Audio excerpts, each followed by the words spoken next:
first one I'm going to read is untitled, so if anyone has any ideas, let me know. I'm so bad at titling pieces. All right. We live in a world where the flu and people with guns are killing children whose older siblings are already dying off from heroin and fentanyl and any other substance. Their mothers explain away to them as, your sister took too much medicine and now she's in heaven. And obituaries explain away as, she died suddenly.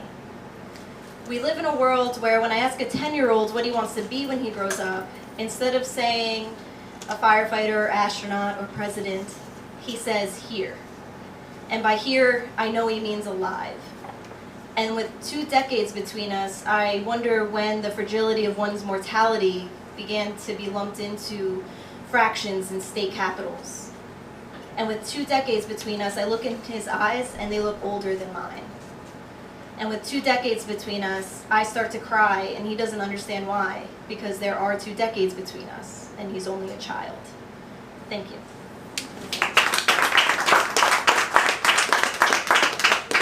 Pretty sure that's the only one I have memorized. This is about when you know you're with someone and like right away you know it's not right, but you're like, I'm just gonna hang out here for a year. If I'm being honest, I knew you weren't, stop, you're making me laugh. If I'm being honest, I knew you weren't the one a few weeks in when you bit directly into a string cheese. I knew, and yet I allowed you to go against my grain for another 411 days. People would always tell us how great we looked together. I wanted us so badly to fit beyond the surface shit, beyond just between one another's legs.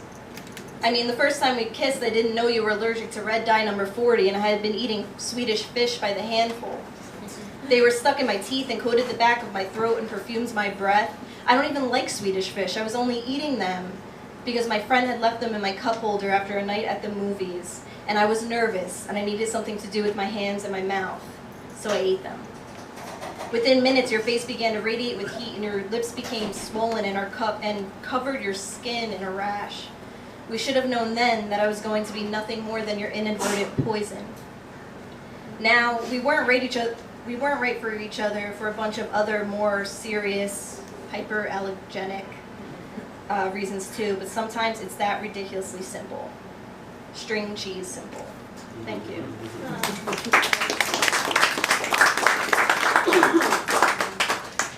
Taylor mentioned that the reason she even knew that I existed is because of an article I wrote on the drug epidemic.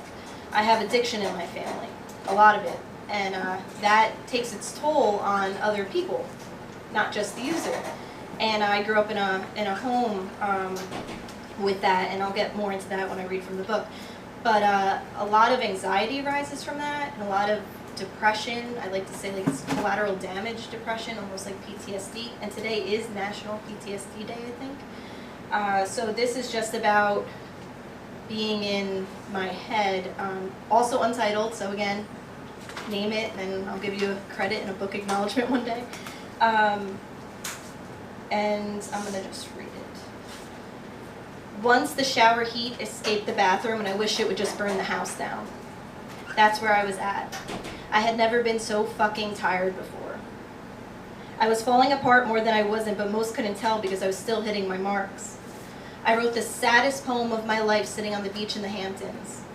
I hadn't showered for 3 days and was taking stuff to sleep the day I got the call that I got my first book deal. In New York, I got in a fight with the man I love in the middle of Broome Street because I was always sad. And my sadness had begun to seep into everything else. And my sadness had begun to complicate things.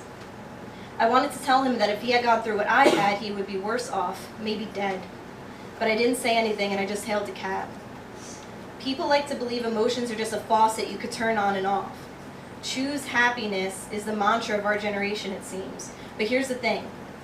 Life hands you things that could set your hands on fire. And my world has been on fire before. Limited visibility, only seeing the moment in front of me. Do not ask me what I'm doing next week. I do not know. Don't light that match. I'm covered in gasoline. Can't you smell it? Heat rising from my toes to my throat. Spending weeks, months years inhaling ash from the dysfunction, choking on the smoke, picking out funeral dresses, making sure it's something I'd never want to wear again, taking stuff to sleep because if I wake up after noon, there's less hours in the day for something to go wrong, keeping my phone on silent, only answering it when I know I could handle the bad news, screaming, vomiting, crying, so much crying, praying, so much praying. If water extinguishes most fires, tell me why tears singe my face as they fall from my eyes. Tell me why the streaks remain like burns on my cheeks. Choose happiness implies that the opposite action is to choose pain. I didn't choose this pain. It chose me. I chose to survive, though. I chose to not hurt others just because I was hurting.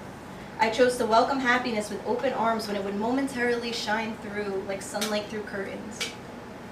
I chose coping skills and scary conversations and healing. Thank you.